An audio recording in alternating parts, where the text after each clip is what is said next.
ইসলামী bank ইসলাম নয়, আমাদের জনাব মির্জা ফখরুল ইসলামও ইসলাম নয়, জামাতে ইসলামও ইসলাম নয়।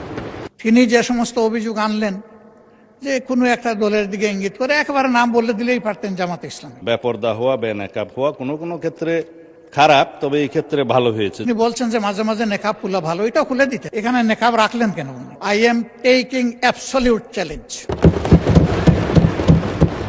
বলা হচ্ছে আপনারা ব্যাংকের মালিক না, জামাত ইসলাম ব্যাংকের মালিক না, আবার বলছে ইসলামের উপর হাত দিবেন না। কদিন আগে জামাত ইসলামের এক বন্ধু, আমি নাম নিলে আবার এখানে 74-এ দাঁড়াতে পারেন, সেই জন্য 2 জন এমপি ছিলেন, আরেকজন পরাজিত এমপি ছিলেন, আরেকজন নেতা ছিলেন, বলতে দিচ্ছে ইসলামের উপর হাত দিবেন না।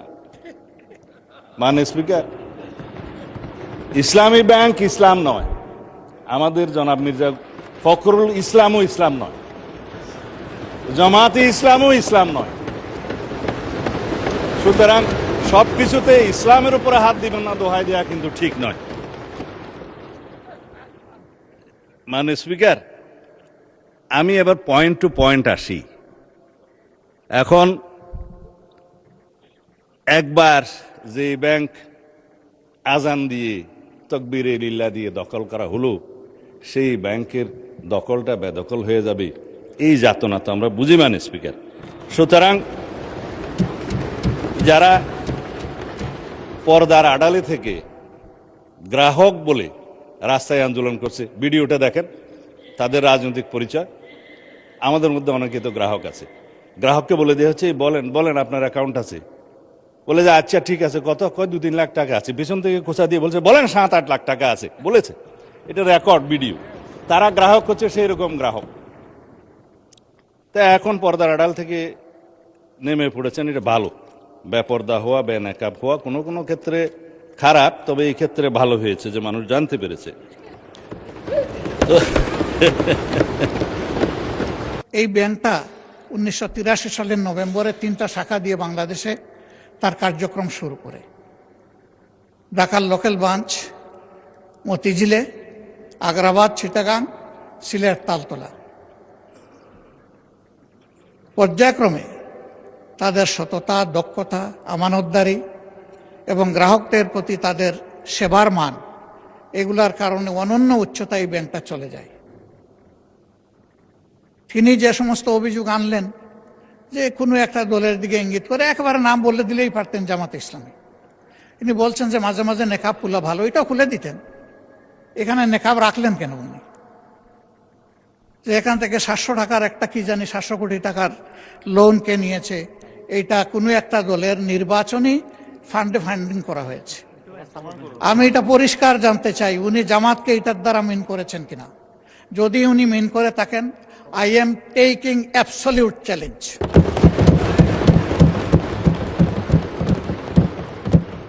তিনি এটা প্রমাণ করতে পারলে আমি তাকে একটা মেডেল দিব পার্সোনালি। এরপরে কার ছেলে, কার নাতি, কোন কোম্পানি, শুধু ইসলামী ব্যাংক না, যে কোনো ব্যাংক থেকে চুরি ডাকাতি অসততার মাধ্যমে কিছু নিয়ে যদি আত্মসাৎ করে থাকে, তার ব্যাপারে অবশ্যই তদন্ত করে স্টার্ন অ্যাকশন দেশের বিদ্যমান আইনে নেওয়া উচিত। এটা আমি শফিকুর রহমান হলে আমাকেও যেন স্পেয়ার করা না হয়। মাননীয় স্পিকার, এই ব্যাংকটিতে ক্ষুদ্র একজন ব্যবসায়ী হিসাবে আমার বসার সুযোগ হয়েছিল 2005 থেকে 2011 সাল, 6 বছর। ব্যাংকের বোর্ডে বসতাম, শিখতাম, জানতাম, বাংলাদেশের অর্থনীতিকে বোঝার চেষ্টা করতাম। সেই সময়টা এই ব্যাংক এককভাবে বৈদেশিক রিমিটেন্সের 32% পর্যন্ত আর্ন করত। তার ডিপোজিট, তার তারল্য, তার ইনভেস্টমেন্ট, সকল টার্নওভারে ইম্প্যারালাল একটা ব্যাংক ছিল। সবগুলা সরকারি ব্যাংক মিলেও তার সমতুল্য ছিল না। কিন্তু তখন বয়ান বানাতেন একজন বিশেষ অর্থনীতিবিদ, ডক্টর আবুল বারাকাত। তিনিও আঙ্গুল তুলতেন জামাত ইসলামের দিকে, যে এখান থেকে জামাত ইসলামী হাজার হাজার কোটি টাকা নিয়ে যাচ্ছে। তার এই বয়ানের ভিত্তিতেই শেষ পর্যন্ত এই ব্যাংকে অভ্যুত্থান করা হলো, দখল করা হলো, 15.5 বছর দুঃশাসন চালানো হলো। কই প্রমাণ কোথায়? 15.5 বছর তো কম না। এখনো আবার একই তালে যদি কথা বলা হয়, আমি বলবো আমরা কি আবার সেকেন্ড আবুল বারাকাত হতে যাচ্ছি? আন্দাজ অনুমানের ভিত্তিতে কোন মহিলার কোন কোটেশন সংসদের মতো একটা প্রেস্টিজিয়াস জায়গায়, এগুলো আসলে আমরা আশা করি না।